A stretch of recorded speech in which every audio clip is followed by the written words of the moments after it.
There was a guy not too long ago,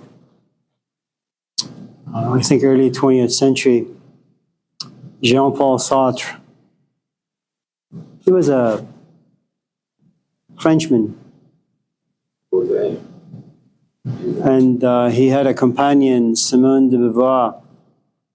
He would go to coffee shops every day and just sit and write about 20 pages a day.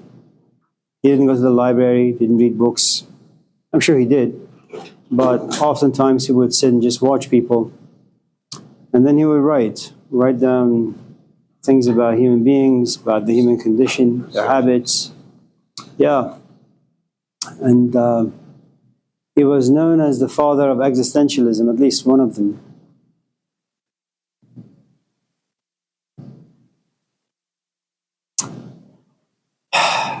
So, anything new with any of you before we ramble on and then go home? Looks like California. Sartre had a friend by the name of Albert Camus. He was Algerian. They were really good friends, but Jean-Paul Sartre was in a privileged position. He was French, and France was occupying Algeria, kind of like the way Israel is occupying Palestine. Hello. Wait, is this mid-Algeria or late Algeria occupation? I'm not quite sure. It's late, it's pretty brutal. Yeah, I wouldn't know. And he started this paper called The Resistance. Eventually, of course, they broke off their friendship. Mostly, Albert Camus walked away, suggesting that just because you sit and write doesn't mean that you can actually understand the pain a person goes through. In fact, we can't really understand what oppression really means. And that was the end of that. So,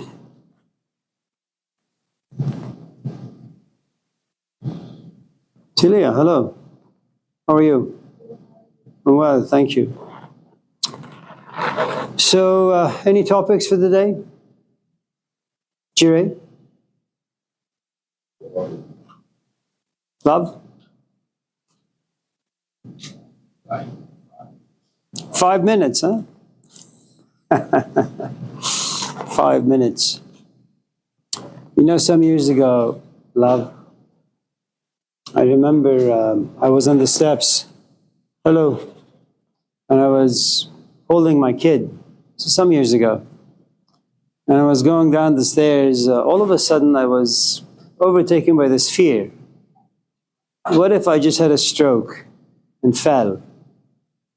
You know, the 6-month-old will probably get demolished.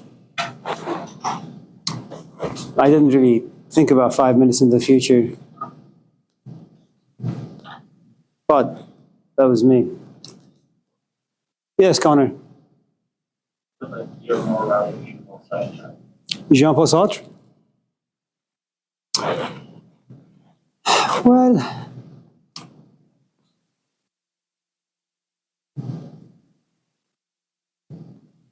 you know, it's a funny thing about time, a certain time in history. The 1960s in America, especially in New York, was an interesting place. Hello.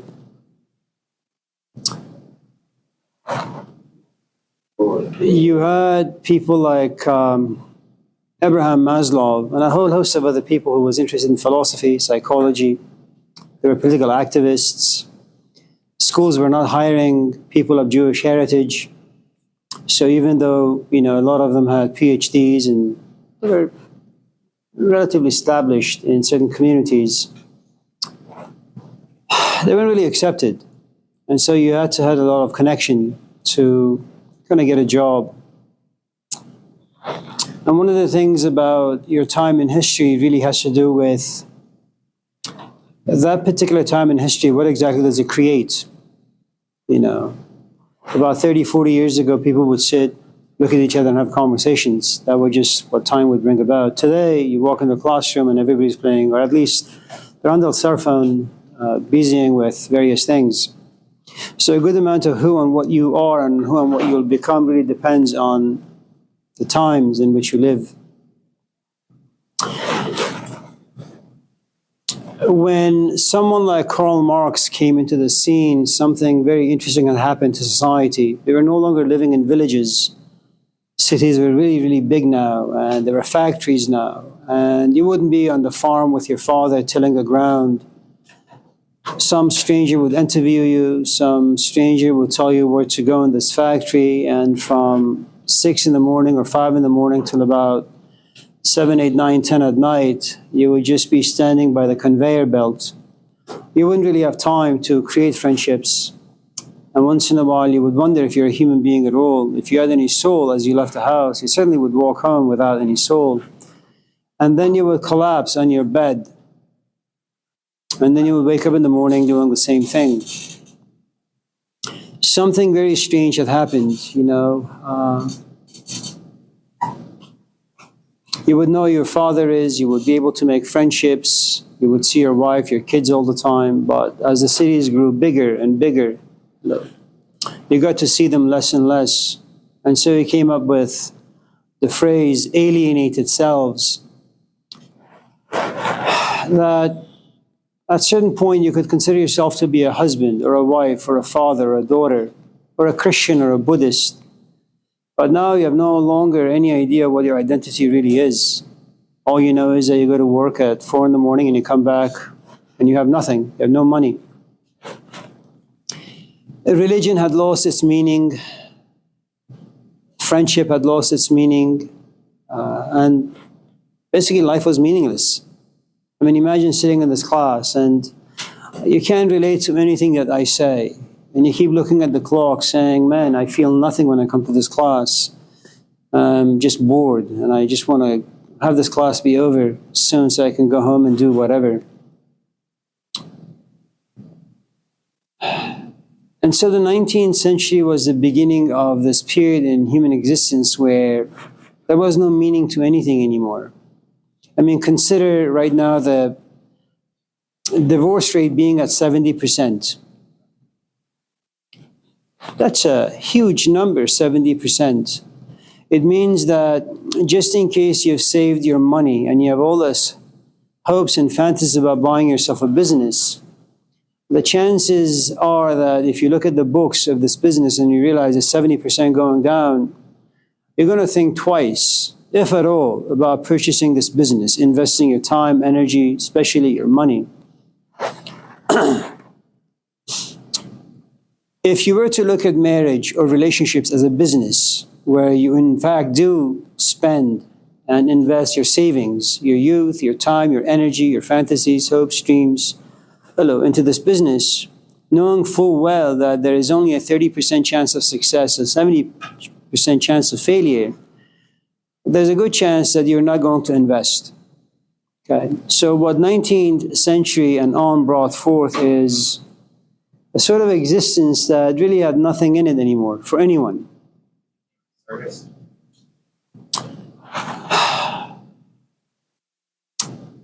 The lifespan of everything is very, very, very, very short. And so you sit back and you say, so what's worth pursuing? And existentialism basically is a movement. Initially, it's a movement that takes place by one single human being like Jesus, like the Buddha, like Socrates, where they themselves individually come to realize that for them, at least, life has no meaning. It's like you being in a relationship and all of a sudden you say, my relationship is going nowhere, it has zero meaning. But now you have about 20, 30, 40, 50 friends and all of you come together once a week and all of you come to the conclusion that none of you are in a relationship that's meaningful, it's going nowhere. So existentialism becomes a mass movement, not so much outwardly, but inwardly. That it doesn't matter what you do, it doesn't matter where you go. There isn't a place you can go where you can find meaning that is fundamental. And that's where, even before him, Friedrich Nietzsche came up with this story, or at least this phrase, that God is dead. For those in this class who once in a while get bored in life and want to be inspired by literature, Nietzsche was a German philosopher, 18th, 19th century, wrote this book some years ago called Thus Spoke Zarathustra. And just in case you don't know who Zarathustra is, he is a Persian prophet. Pornography. Yeah.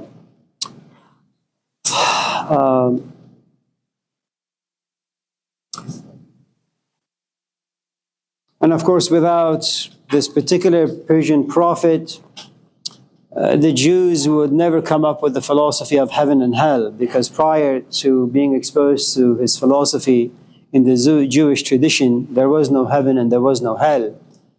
And if Judaism was not contaminated by Zoroastrian philosophy, then you wouldn't have hell and heaven in Christianity either, or even resurrection to some extent. So a good amount of what Christianity is, a good amount of what Judaism is, really is founded on this tradition called Zoroastrianism.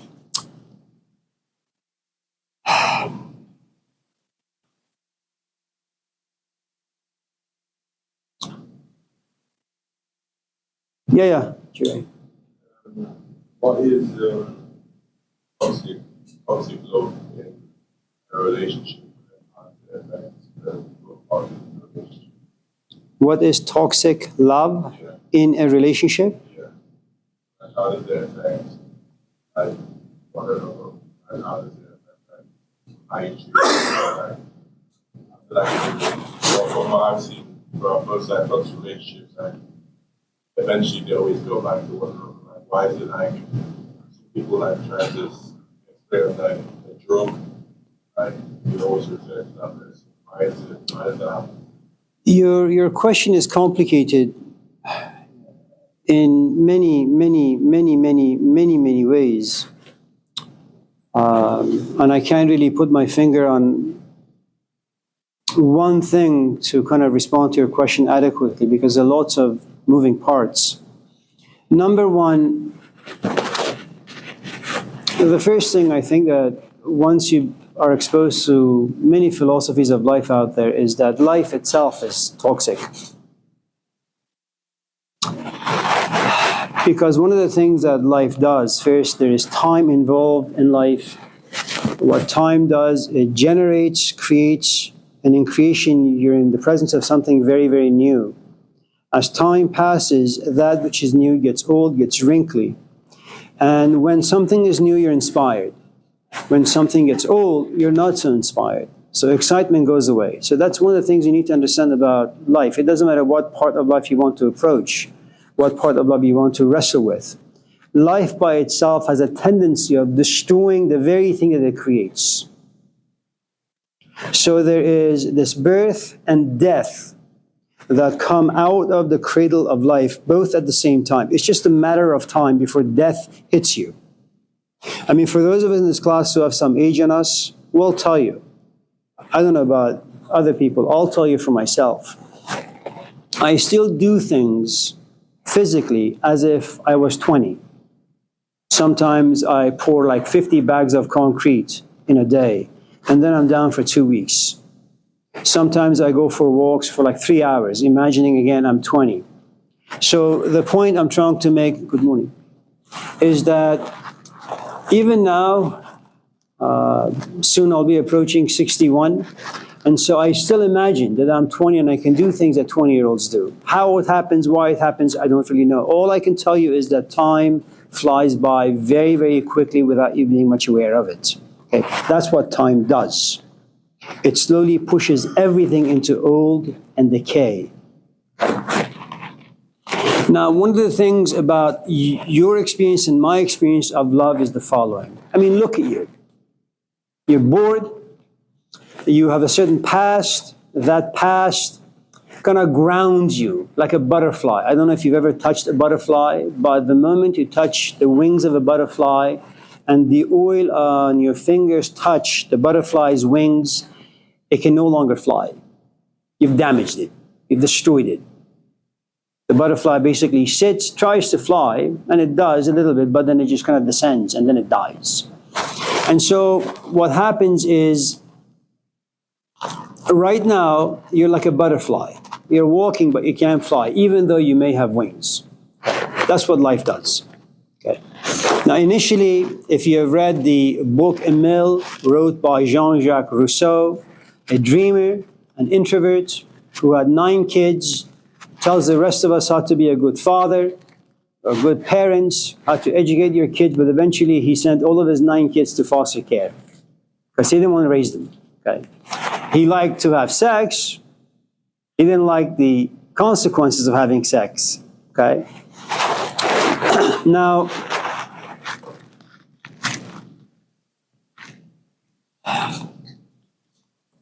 so when you're a kid, you laugh at silly things. Your parents play peekaboo with you and you laugh. And if you happen to be a seasoned father, a seasoned mother, somewhat reflective, you sit back and you say, there is nothing funny about this game, and yet my child laughs. I don't know why. It doesn't take very much for you to laugh a belly laugh, a laugh that is pure and innocent. Okay? Then something happens to you. You begin to play around too much, and then your father begins to scream at you. Or you fail to do schoolwork, your mom screams at you. They tell you to take a shower, you kind of delay, you get spanked a little bit. Okay? In other words, you cross certain lines, and by this time, adults, you exhausted them a little bit, they don't have much patience for you. And as the spanking grows, as the smacking grows, as the discipline grows, you no longer laugh a belly laugh. You just kind of open your mouth, have this silly grin on your face, and once in a while perhaps you say, what happened to my belly laughs? Well, they've been stolen. This is the class. A 2-year-old wouldn't have any difficulty packing up his or her stuff and walking out because the class is boring. A 2-year-old would have no problem walking around this class because they don't want to sit. You and I have been well tamed to suffer the boredom of life. What are you looking for now, Jireh? I'll tell you what you're looking for. You're looking for an ounce of excitement. Well, sure, you may be excited because of the questions you ask, you may be excited because you're alive, whatever the case may be. But let's just say you're heterosexual, okay? That you like women. You're doing okay in school, you're doing okay at a job, whatever the case may be, but all of a sudden, someone in the back looks at you, look there, and now you're excited, but in a different way. There is a woman out there looking at you, eyeing you, and you eye her back. Now you grow wings. For the first time you fly, and you don't even remember the last time you flew. And little by little that excitement grows, and now you love. The first thing you need to understand, your love and my love for another human being is an outgrowth of a life that is boring, that is unexciting, that is dreadful, that is filled with lines that we can't cross. That's the first thing you need to understand. And the second is the sort of imaginations and fantasies and expectations that love itself creates inside us.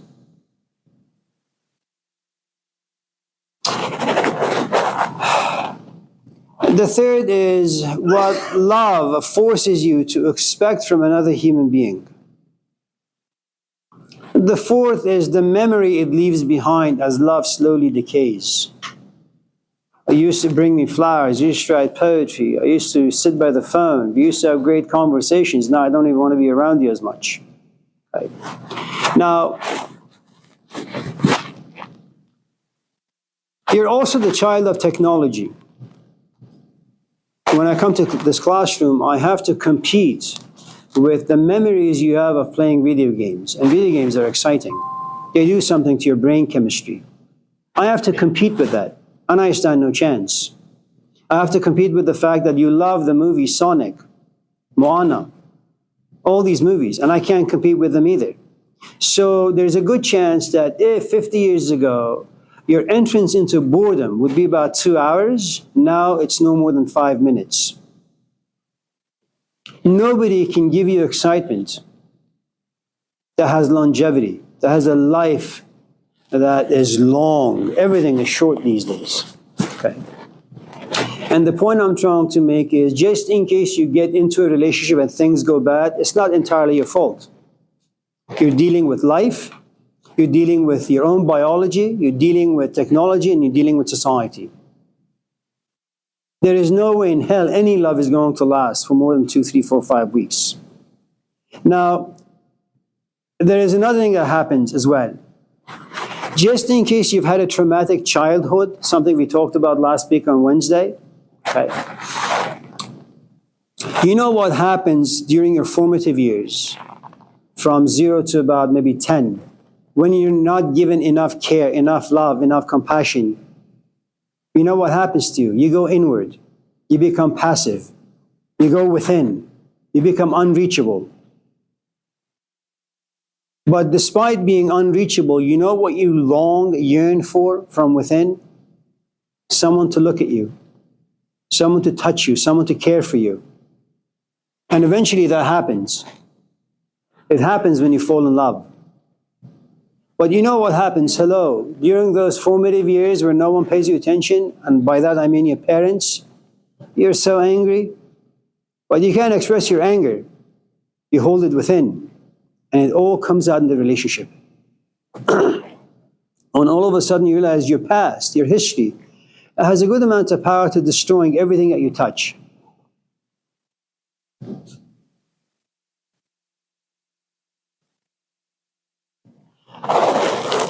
There is also the notion of individuality.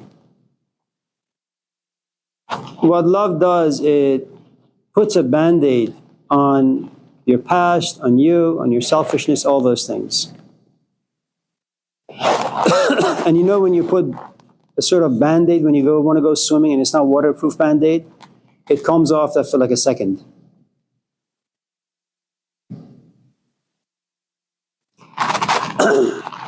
When you fall in love, it's a Band-Aid. It stays on your finger for about maybe a minute or two. Then it comes off. And then all the junk will come out.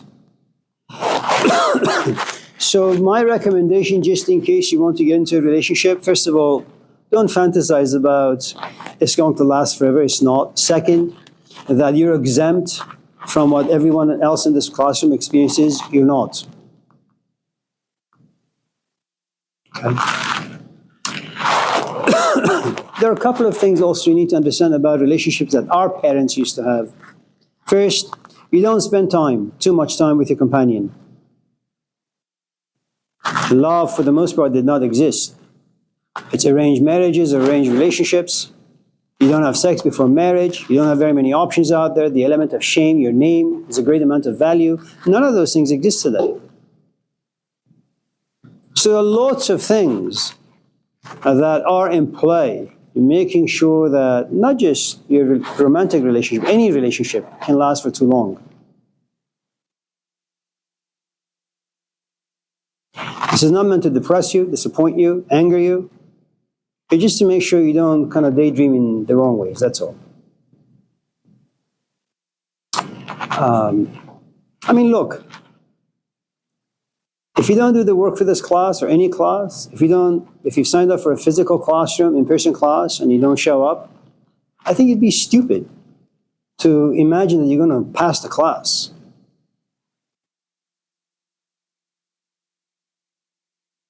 If you were to be a bit more honest, you would say, well, I haven't done the assignments, I don't show up very often, there's a good chance I'm going to fail.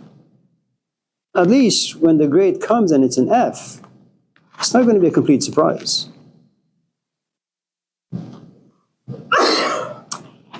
The other thing, all that stuff aside, you need to understand that we change as we gain new experiences. The sort of love you have at the age of 18 is going to be very, very different than the sort of things you want and desire when you're 25, when you're 35, when you're 45. So it is true that you may fall in love with someone at the age of 20. But at the age of 30, your desires, your pursuits, the things that you think are going to give your life some meaning, some value, are going to be very, very different. And you realize your companion has outlived his or her usefulness. I mean, sure, you and I have gone out because physically you were attracted to me, physically I was attracted to you. We hung out, we drank, we had lots of sex. But now I'm 30. I don't want to drink anymore. I don't have sex anymore all the time. Once in a while is okay. And all you want to do is just have sex and drink. You're useless for me. So am I going to dump you? Absolutely. Are you going to hurt? Yeah. I've changed. And that's how life is. 6 years ago, you couldn't divorce. 6 years ago, motherhood had a different meaning. Father had a different meaning. Marriage had a different meaning. Religion had a different meaning. None of those things have meaning anymore.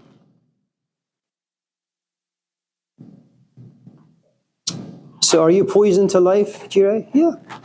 And are you poison to everyone who walks into your life? Absolutely. And are other people poison to you and for you in your life? Yeah. Just make sure they're not as poisonous, as toxic. You're not from this culture, right? Find someone from your own culture. You've saved about 20% of headache, 20% less headache. You speak the same language, come from the same culture. So.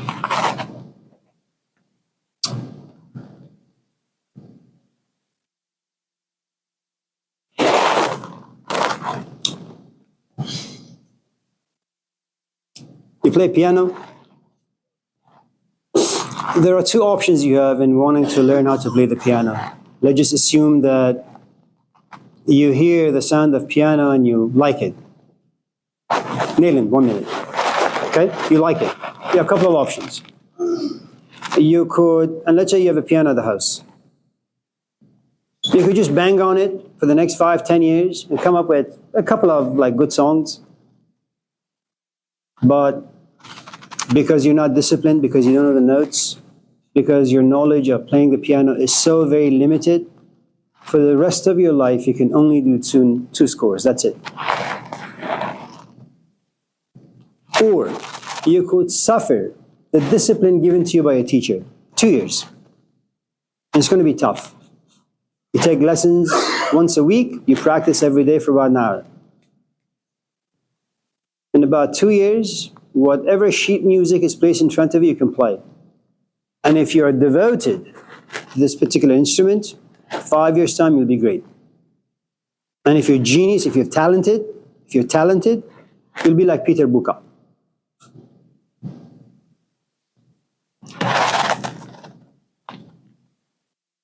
The difficulty of what I'm trying to convey to you is the following. You can either ask your 18-year-old friends what love is, or you can ask your father or your mother what love is. Your mother is like a teacher. She's going to give you a shortcut. Give me your life for 2 years, and then you can be happy.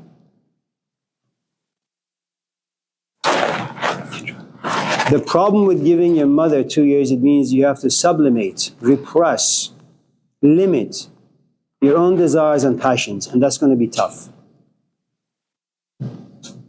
It's what I tell students all the time at the very beginning of the semester. You don't need to like me. You don't need to like school. Spend 2 years, 3 years, 4 years of your life. Just focus on school. You have your bachelor's. Now you want to go shit in your life, fine. At least when you come back to life, you have power. You have a bachelor's or a master's. Now you can do with it what you want. Neil. What is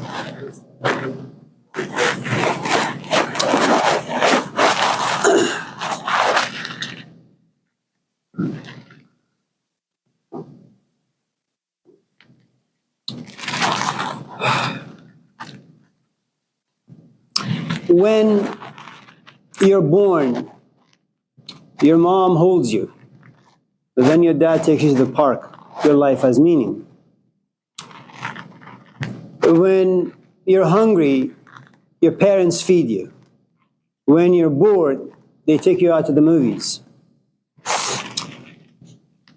When they realize that you have some friends, they say, okay, let's set up a play date.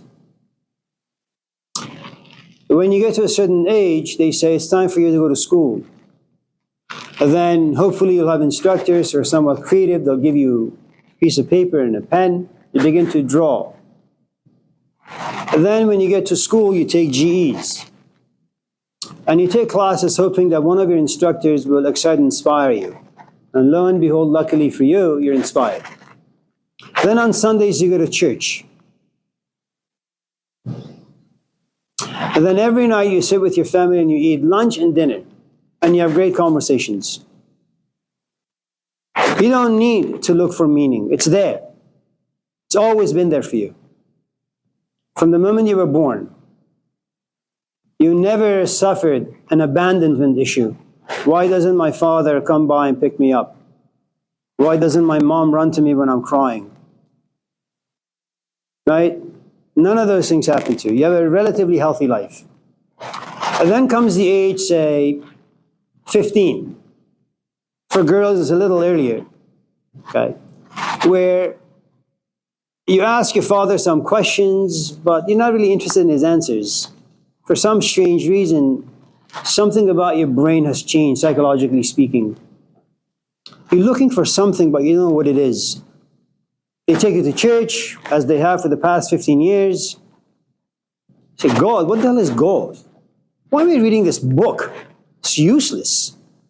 Why do I need to fear God? Who the hell is Jesus? Died for my sin? I haven't done any sin. What is he, nuts? And then when you go home, you ask questions from your parents. Why did we go to church? And your father just says, shut up. And what you realize is that, well, you're asking your father some very, very good questions, but your father is far too incompetent. Doesn't really care, isn't interested in your questions. So shut you up. Okay. And then you yourself imaginatively begin to ask some questions to yourself about why you have to believe in something, but you can't come up with a good answer. And little by little, you realize, well, you go to your house, but it's not a home anymore. You dread sitting and having food with your parents. You have friends, but there isn't really much to talk to them about. And all of a sudden, you realize something very strange has happened to you. As you're getting older and a bit more mature, psychologically, intellectually, emotionally, you realize that you don't really know where exactly you belong in this world. Religion has lost its meaning for you. Your parents, yeah, they're good as physical parents, but emotionally, they're no longer there to support you. Intellectually, they're not there to support you. Religiously, they're not there to support you. You feel abandoned. And little by little, you realize you live in this big world, but there is no one for you to talk to. There is no meaning to be had out there. That is what they call existentialism. Not only has society robbed you of your meaning, your own psyche, your own psychology. It used to find meaning in things, but it no longer does. Consider for a moment that two people have been married for about 40 years, 30 years. You've had a companion for about 5 years. That's a lot of time to spend with another human being. You go to places, you create history, narratives. And those history, those stories that the two of you create are glue to the relationship. They glue the two of you together. One morning you wake up, you look at your companion, and you feel absolutely nothing. Now, you're going to make all these plans to make this relationship work. It's damaged some, it's suffered some very, very serious cracks. Not anything you've done, not anything she's done. It's no longer meaningful. It no longer satisfies you. Why, how, when, who, it doesn't really matter. You're no longer 18, now you're 30. The things that made this relationship work for the past 12 years no longer does.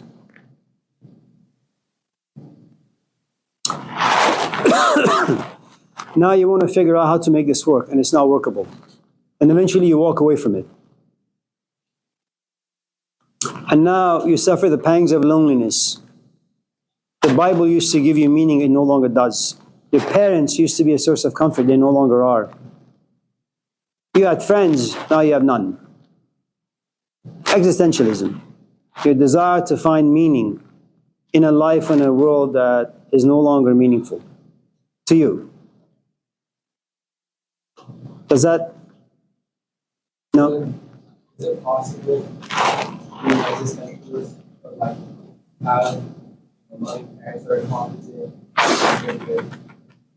supportive friends, not toxic?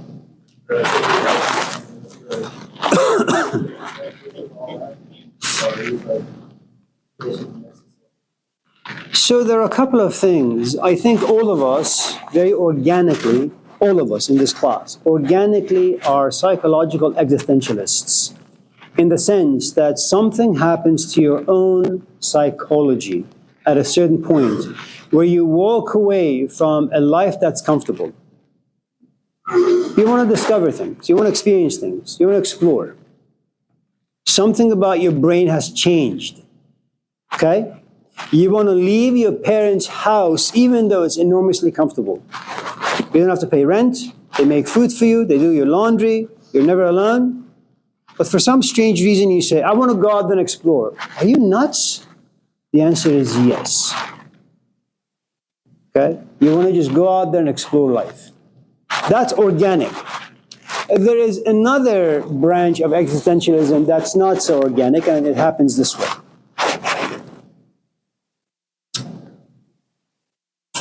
Do you know the story of salmon fish? Yeah, fish, salmon fish. Well, so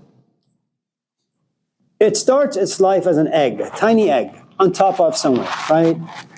Under a rock.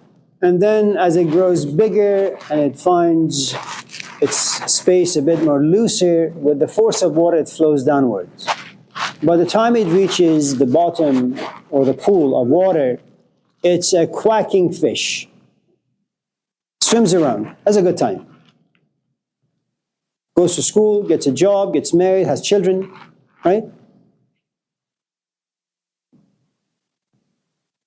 At a certain point, something very devastating happens to the salmon fish. It says, this is not my home. It's a very strange thing. This is not my home.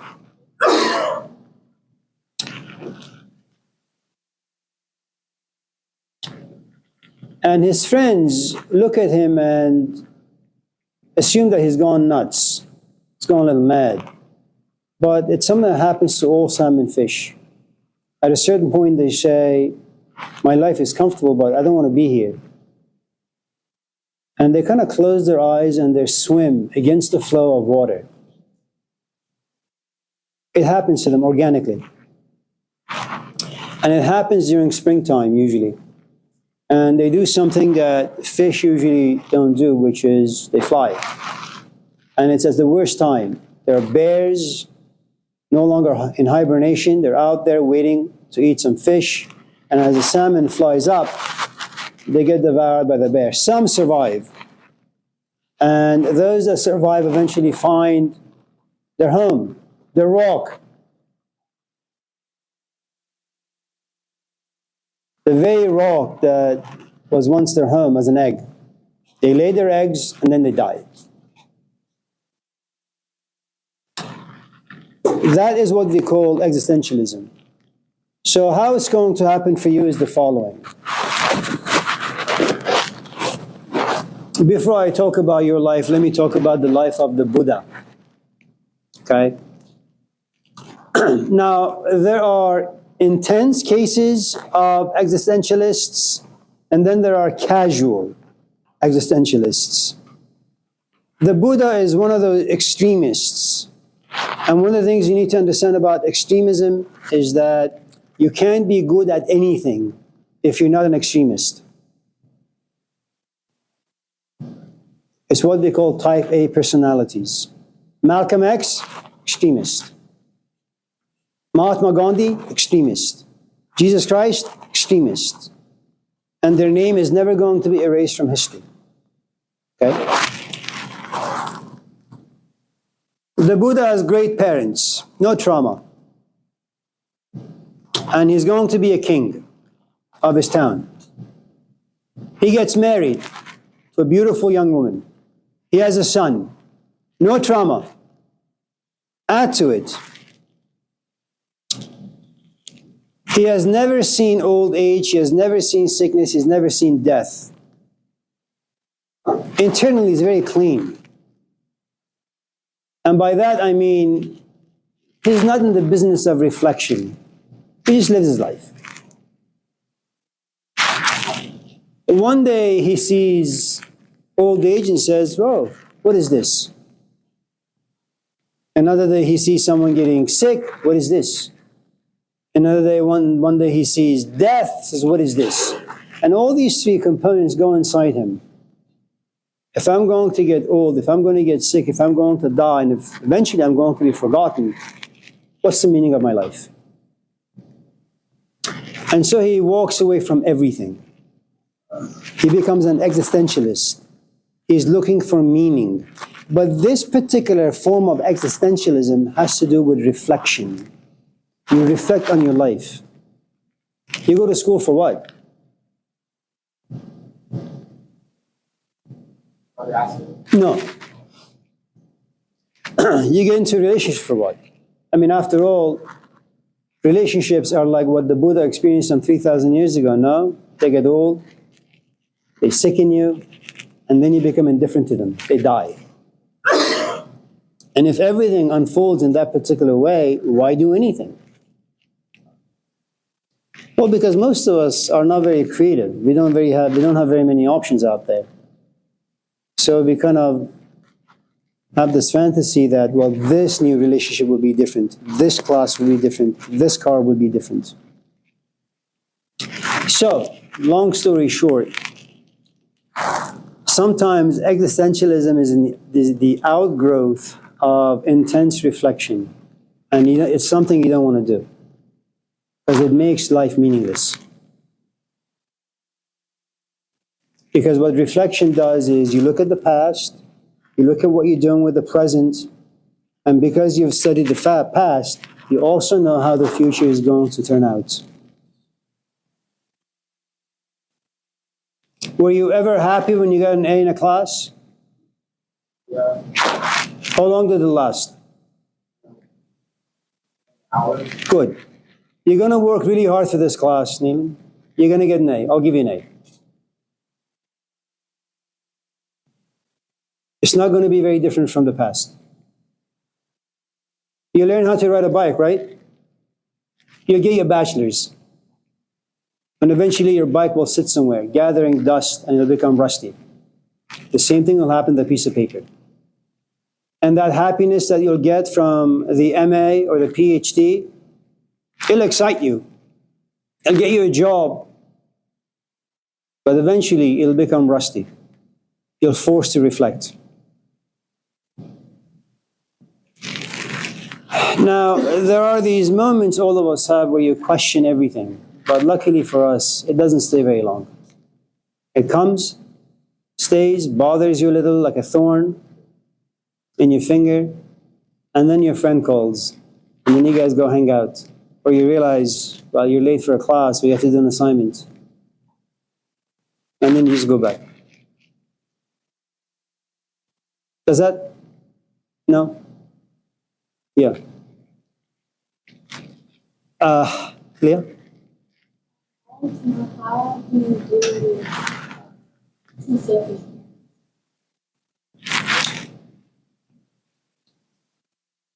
Well, a couple of things. If you look at any infants, the moment they're born, they don't really care about the fact that they were in their mother's belly for about 9 months, and the last 5 months have been really, really tough for the mother.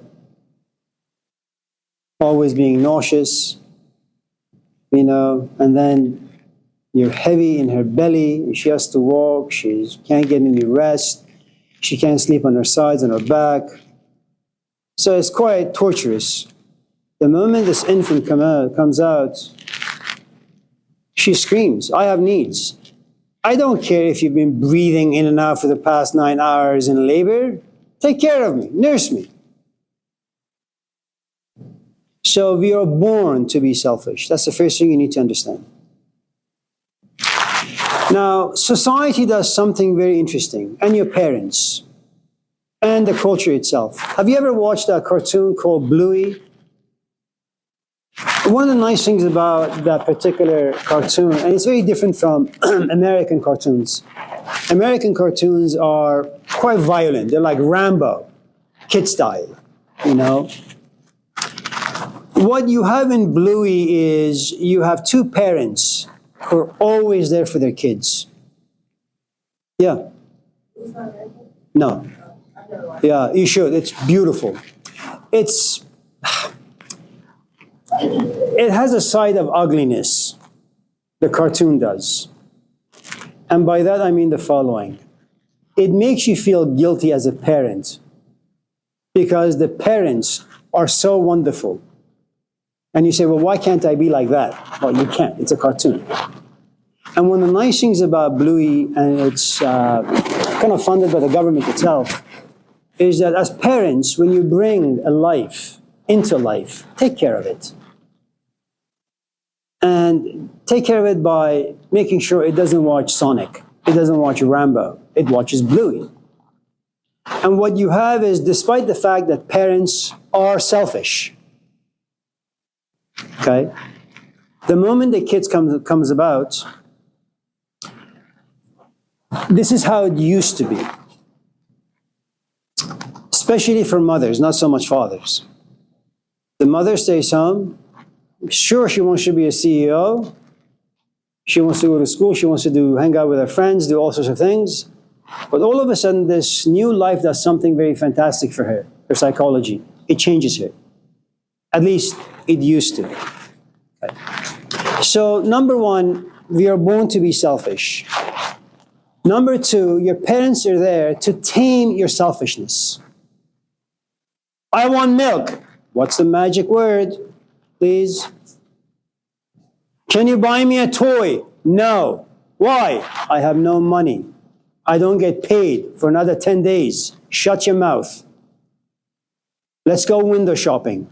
And little by little, as a kid, if your parents have trained you, you realize there are certain places where yourself can come out and demand for things. And there are many instances where yourself, that is this bucket of desires, you need to just put a lid on it. Just not say anything. If those things are not there, in other words, if you've never had parents, and so you're angry all the time, and then you're given an environment where you express your anger all the time, okay, then you haven't really been tamed. You haven't been civilized. You haven't been socialized.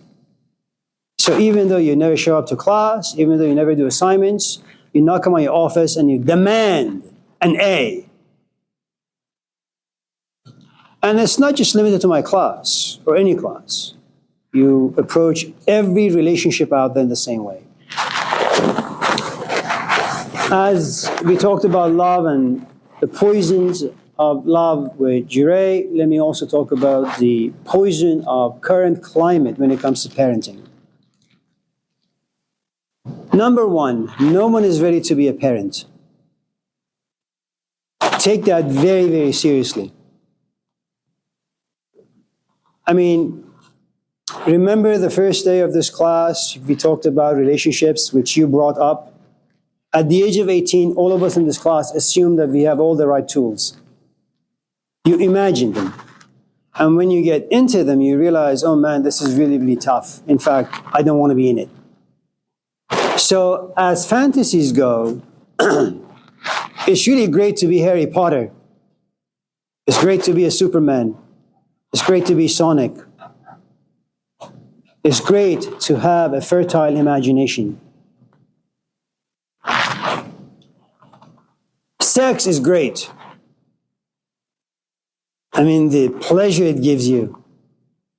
And the moment of orgasm where everything disappears, past, future, disappear. And the only thing you have is the present, and it consumes you.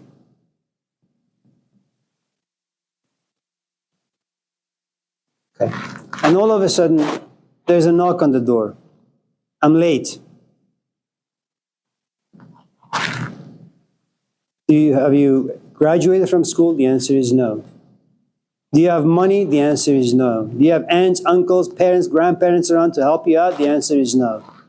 Are you ready for motherhood? Well, your body is, but you don't really have a life that supports that. Now let's talk about your man. Did he really want to be a father? Of course not. He wanted sex. So now there's an imposition. I'm a father. Does he have the resources? The answer is no. Are the both of you ready? No. So what you'll do is you'll curb your selfish desires for a while. I usually like to spend my money on smoking weed, but maybe I should buy a crib. Okay. I like to hang out with my friends. Well, I'm going to spend more time with my companion who's pregnant. Okay. I'm angry, but you know what? I'm just going to go for a walk. Well, how long do you think you can put Band-Aid over this stuff before you explode? Now, emotions make you very, very selfish. I am angry. I am depressed. I am doing this. I want to do that. I have this desire. I want that desire. Now, when you get into a relationship, you can be an I, but not for too many minutes. Relationships means you become like a Jesus Christ. You must always sacrifice yourself to save the relationship. Today, that's not possible. Now, there is another thing you need to kind of be mindful of. Do you have children? Do you have a nephew, a niece? Yeah, like 2? Okay, well, find a 2-year-old, any 2-year-old, and take him to the chocolate aisle, or take him to the toy store, and see what happens to them. They want the entire store.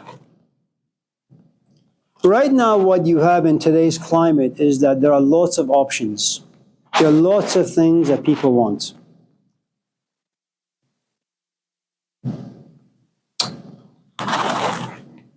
My father tells me this story. He has told it to me often. He's come from a culture where there was no running water, no electricity, no ice.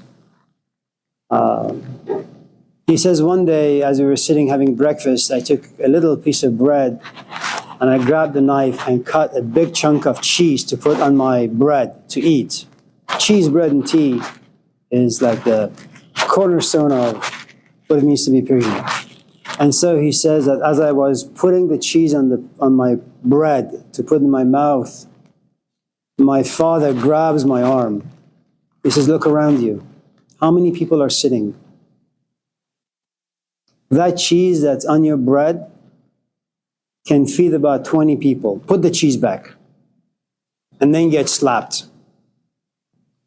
And it's a funny thing. My father is 90. He told me the story last night as we were talking.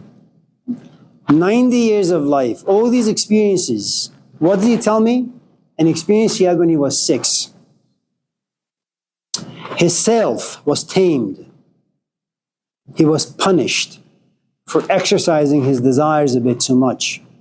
Okay. What you have now is plenty of options, people having lots of resources. I mean, look at the way people make money now. Go to YouTube. You have nothing to offer but your ass. And that'll fetch you 1 million views. And YouTube will pay you money for that. And that's all you gotta do. Just show a little skin. So, I think maybe deep down people know that the relationships are not going to last. Maybe, I'm not completely sure, that there's always this doubt. And it's a doubt that's imposed by the culture itself. You know, I've been in education for about 30 years. Laney is interesting. You start the class about 35, 40 students, and it dwindles down to about maybe 10, maybe 15. And of the 15, 5 are going to get enough.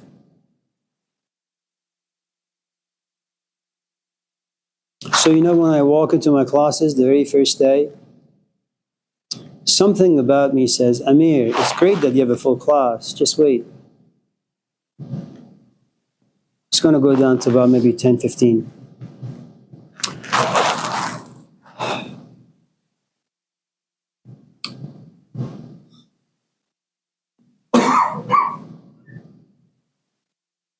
The sort of burdens or things that people have to carry today, very, very different than about 30, 40 years ago. I mean, as an 18-year-old, you have to deal with trauma, you have to deal with your parents, you have to deal with school, you have to deal with job, just too many things. I mean, there's a good amount of poverty that lives inside every 18-year-old.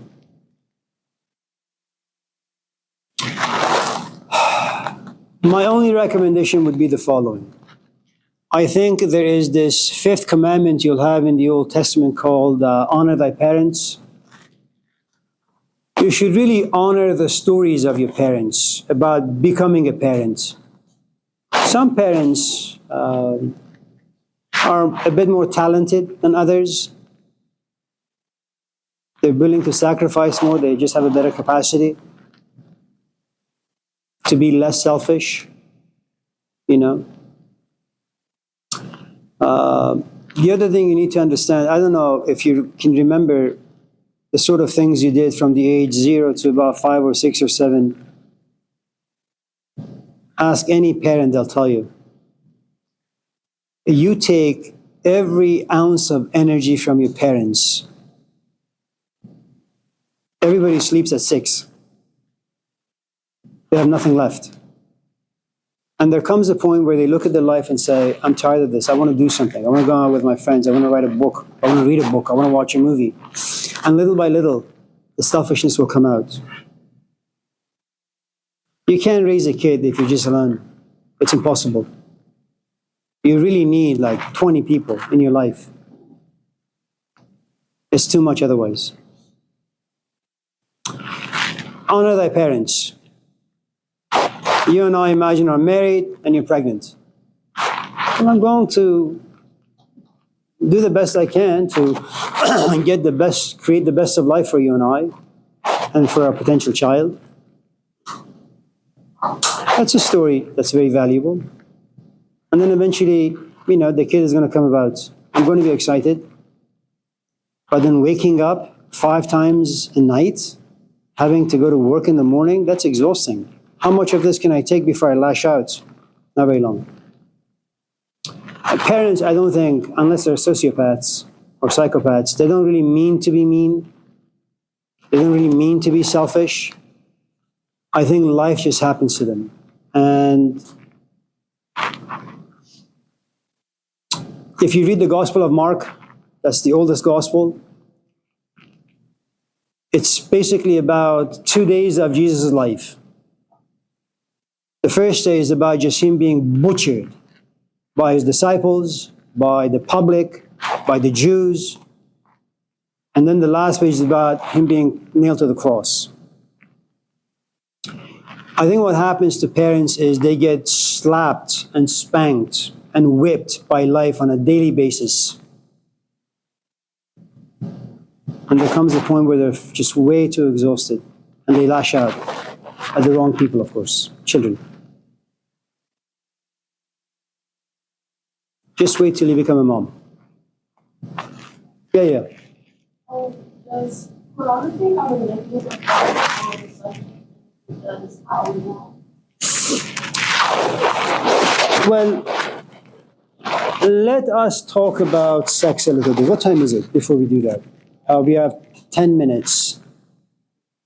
15, okay.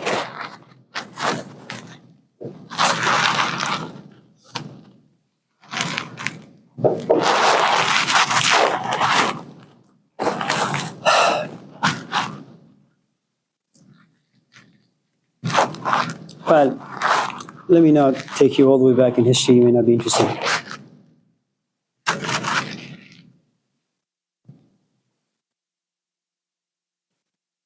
About 5,000 to 10,000 years ago, in the ancient Samaria, i.e. Iraq, there was a place called the House of Love. It was filled with women who were really good in the art of having sex. They were trained. A mother would knock on this door and say, "Will you accept my daughter?" And the priestess would look at this kid, this girl, young girl, look into her eyes, see if she has any soul to her. if she has the capacity to be trained, and then she'll be trained. And their function was very simple, yet very complicated. They were there to give men a taste of God, perfectibility, beauty, inspiration. It was a brothel, what today we call a whorehouse, but it was sacred.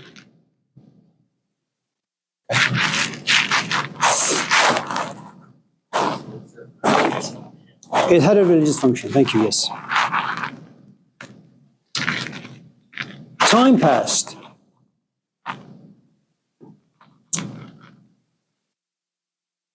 And if you know the story of Mary Magdalene, in which didn't really exist, who didn't exist really, it was something that was invented and injected in the books. Prostitutes were shunned by society. They were an outcast. Let us leave all of that aside. I have a tendency of going back and forth, and I kind of get lost on the ideas. Pornography.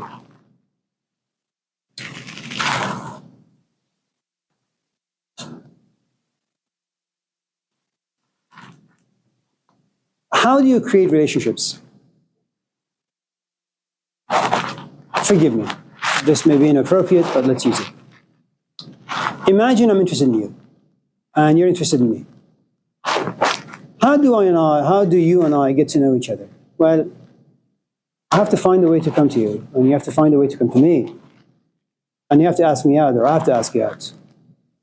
I'm not going to invite you to my house. That'd be far too forward. We play this dance, okay? And right now, I'm not really thinking about sex. I'm just thinking about, what's your name?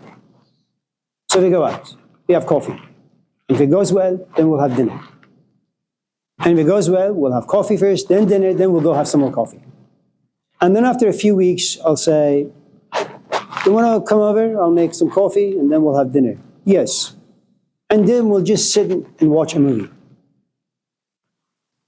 The next time, we'll sit and watch a movie, but now our shoulders touch.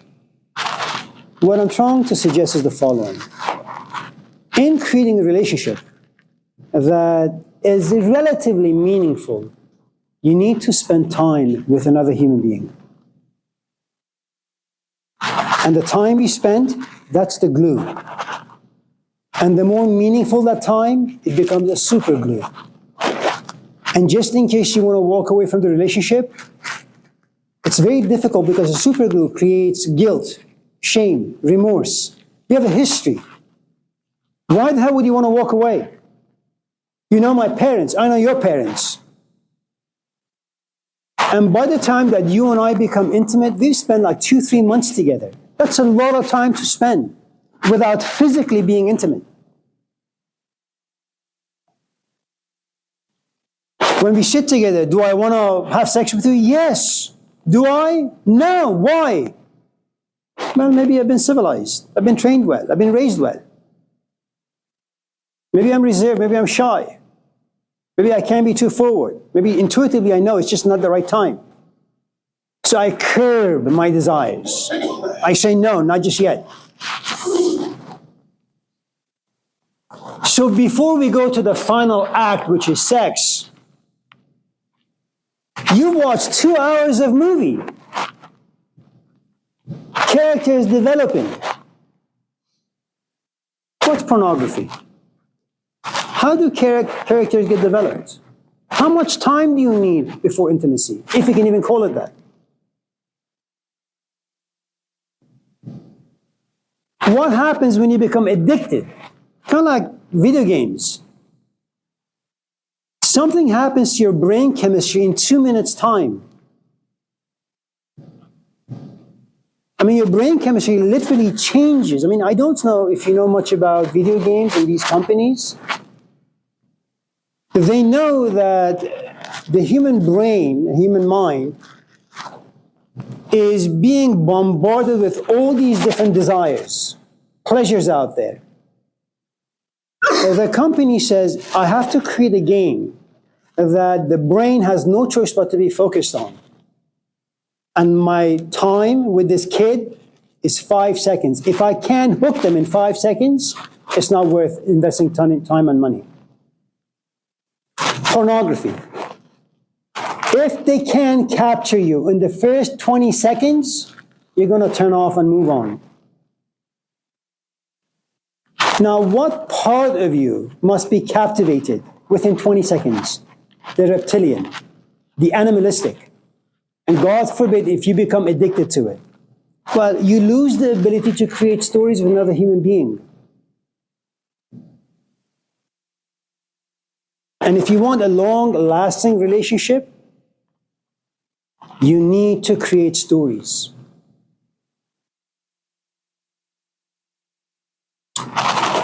The other thing about pornography is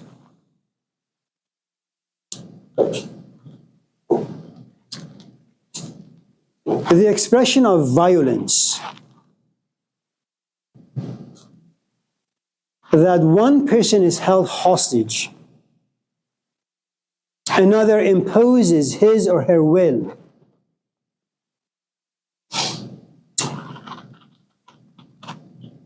Even though we may enjoy the violence that takes place, but nevertheless, it's something that eventually you will you will duplicate in your own relationship. But the most devastating aspect of pornography is the fact that without you perhaps knowing of this, you lose the ability to form intimacy, to create time with another human being, thereby history. That's the most devastating part of it. There is a movie, I think it's called Devil's Advocate, with Keanu Reeves and Al Pacino. He moves from this tiny town to New York, I think, for this law firm. And the moment he enters this law firm, there is this woman. He looks at her for a nanosecond, and he wants her. But he's married. So that day he goes home, and his wife looks at him and says, "Make love to me." And he says, "Okay." But as he's making love to her, he's thinking of this other woman.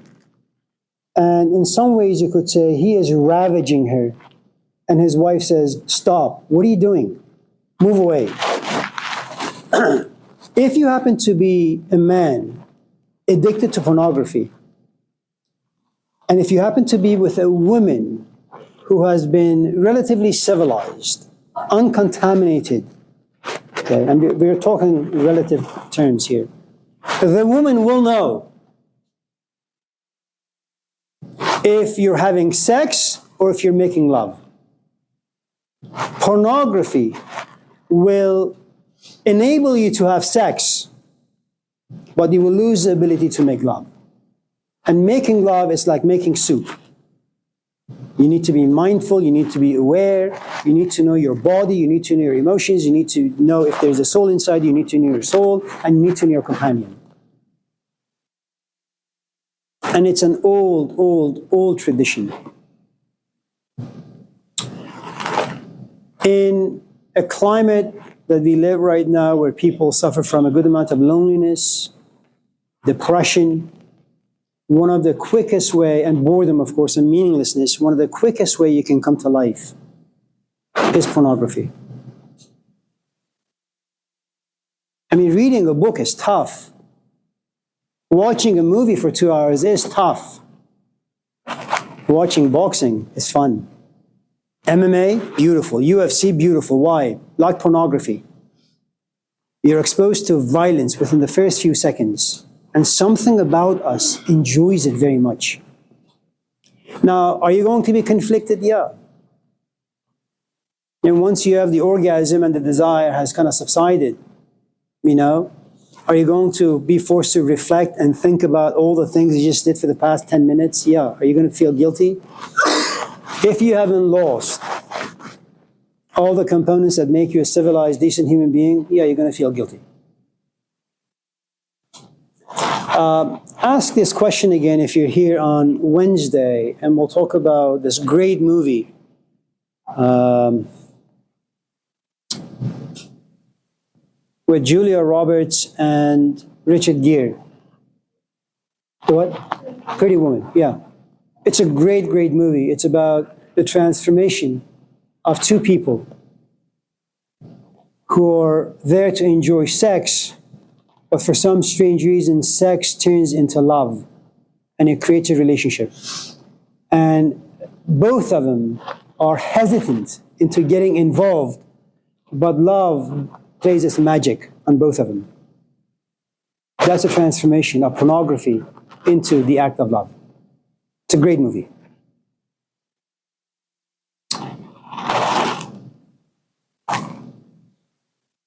One of the things also about pornography, pornography is very different in Europe than it is in America.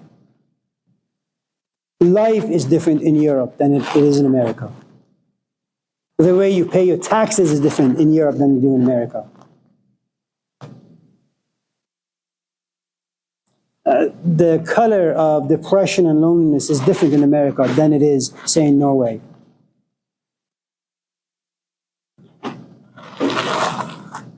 In Norway, they're very open, they're very casual, they're very free. That's not the case in America. This is a culture rooted in Puritanism. We want Christianity to be pure. So sex is very repressed. You push it down. Even though it's supposed to be something very natural and organic, you push it down. And so pornography in Europe is not as violent as it is in America. These are important things to consider. When we come back on Wednesday, we'll talk about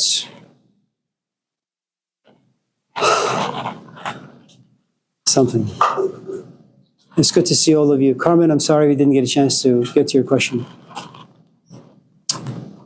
It's good to see all of you. Take good care. Thank you. You too. Thank you, Carmen.